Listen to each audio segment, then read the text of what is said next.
establecidos. Aquí está el carácter de veras lo que nosotros perseguimos y que vamos alcanzando poquito a poco estar establecidos. ¿Amén? Y para mí este estudio me ha servido muchísimo, porque es el que cuando a uno le falla, le vienen las pruebas grandes y tiene que pasar por momentos difíciles. Tú buscas este estudio y te edifica y te sostiene y te aumenta la fe, porque es precioso. Yo quisiera que todos tuvieran el libro y pudieran leer, ¿verdad? El padre no puede tener placer en hijos débiles. El Señor quiere hijos fuertes, hijos establecidos. Él ama a los débiles, los protege, los cuida, pero no tiene gozo en ellos. Muchas veces la gente piensa que el Señor me envió esta enfermedad o que el Señor me envió esta prueba. El Señor no prueba a nadie, ni enferma a nadie, porque donde está el Señor habita, no hay enfermedad. Nosotros nos enfermamos por diferentes causas, casi siempre por causa de nosotros mismos, porque comemos demasiado y entonces ponemos el cuerpo a descansar. Y por ahí siguen las cosas. Y además los millones de bacterias y gérmenes que hay en los aires, las contaminaciones. Pero el Señor no nos manda enfermedad nunca, ni te prueba tampoco. Y uno puede decir, pero Él probó a Job. No, Él metió el problema a Job. Él tenía que probarle al diablo que Job era un hombre íntegro, y que la enfermedad, ni el fracaso, ni lo que le viniera, lo iba a hacer hablar contrario a lo que él creía, ¿verdad? Entonces, el Señor nunca hiere a sus hijos. ¿Cómo podemos pensar nosotros que el Señor no puede herir a nosotros si nosotros no somos capaces de herir a nuestros hijos? ¿Verdad que sí? Entonces, nunca los oprime, sino que ha provisto fortaleza y gracia para todo. Cada creyente se debe a sí mismo estar establecido en la palabra. Todo el problema que nosotros tenemos es que nos convertimos al Señor y creímos que nos metimos a una religión. El Evangelio no es una religión. El Evangelio es mucho más que una religión. Es una relación con el Padre, una relación de hijo.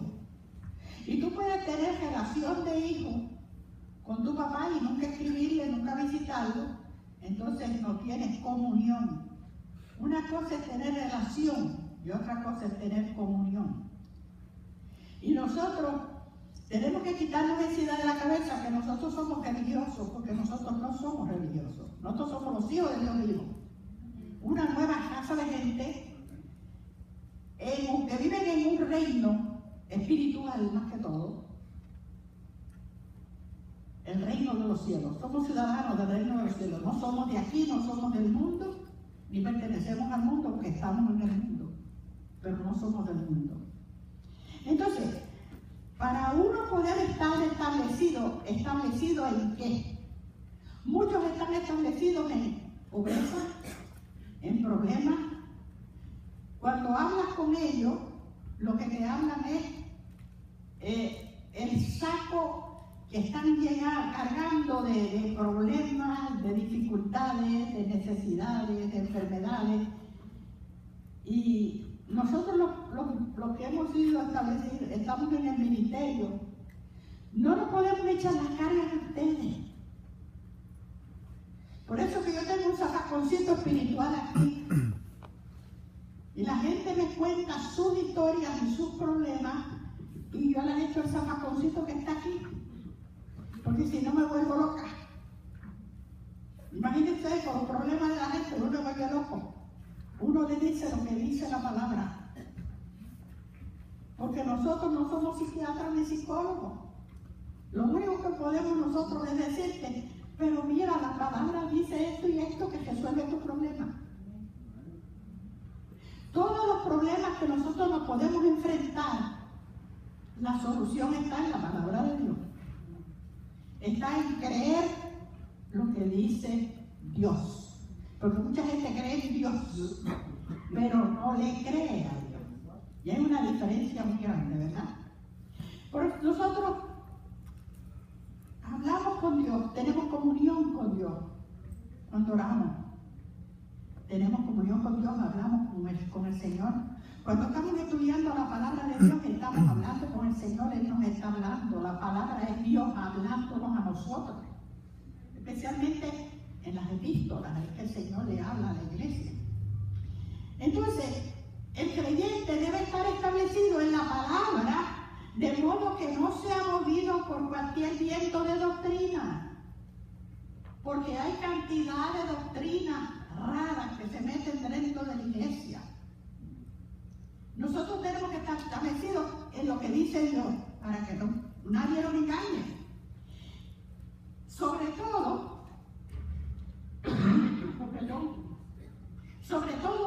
debe conocer lo que Él es en Cristo.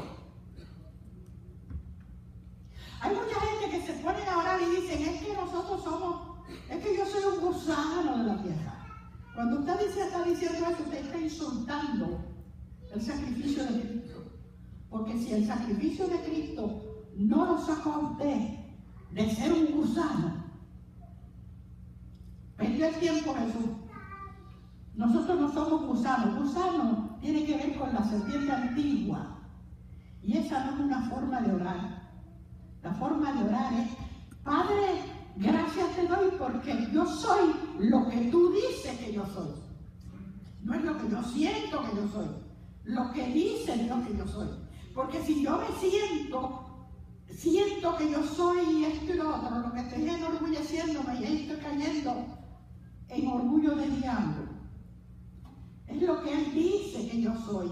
No es lo que yo siento que yo soy, ni lo que la humildad me lleva a confesar que yo soy. No, yo soy lo que Él dice que yo soy. La palabra del Señor dice que nosotros somos los hijos del Dios vivo. Así que el creyente debe conocer lo que es en Cristo y saberlo de tal forma que no importa lo que pase, esté sin mancha ni arruga. Fíjense bien, el creyente debe saber lo que Cristo es para él, lo que ha hecho por él y lo que está haciendo por él. Es importante, fíjate bien, lo que hizo por él, lo que ha hecho por él y lo que está haciendo.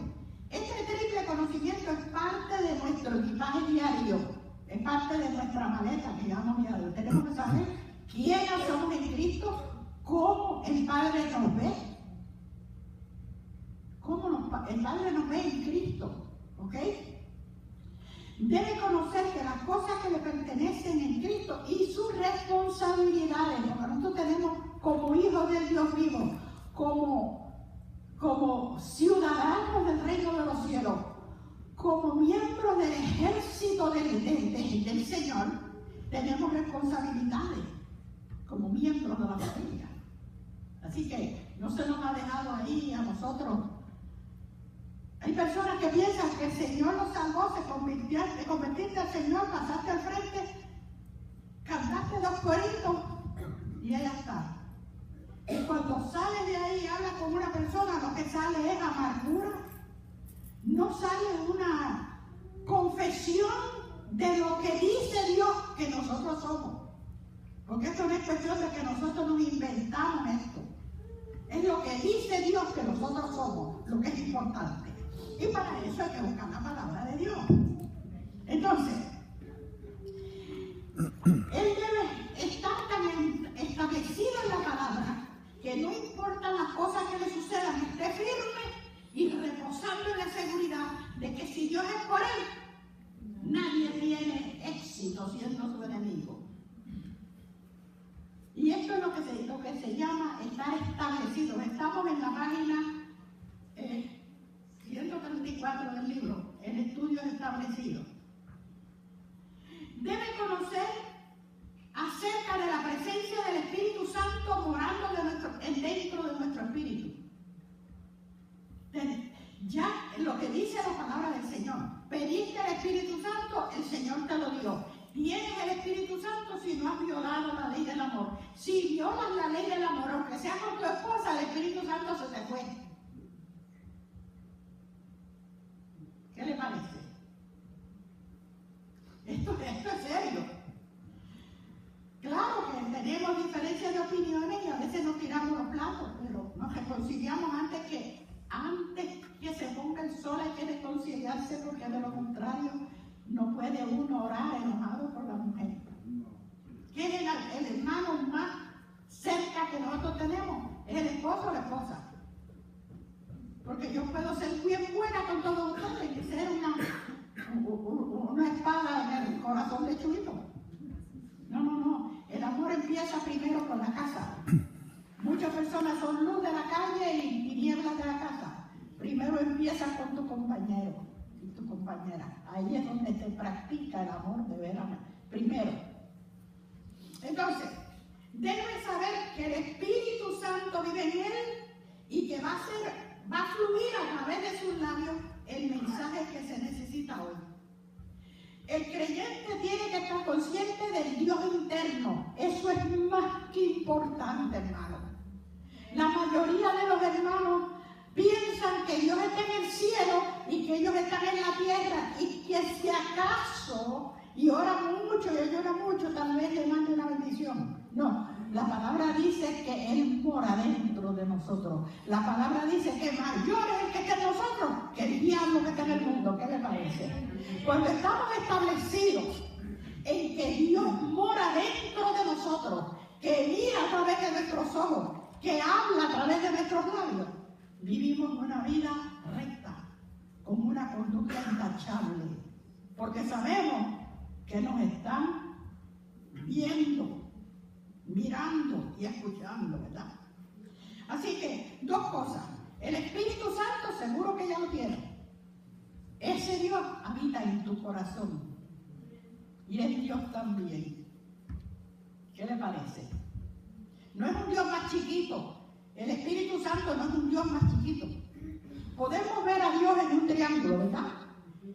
El Padre, la segunda persona y el Espíritu Santo. Ahí está el triángulo. Ese triángulo es el gobierno de Dios. El Padre es Dios, el Hijo es Dios y el Espíritu es Dios. Son tres formas de gobierno, tres lugares, como los gobiernos de los países demócratas cristianos especialmente. Está el gobierno ejecutivo, el legislativo y el administrativo. Ahí tienen ustedes al presidente de Estados Unidos. Él es uno, pero no es soberano. Tiene que estar dependiendo del ejecutivo y el legislativo. Los jueces, la Corte Suprema. Ese es el legislativo.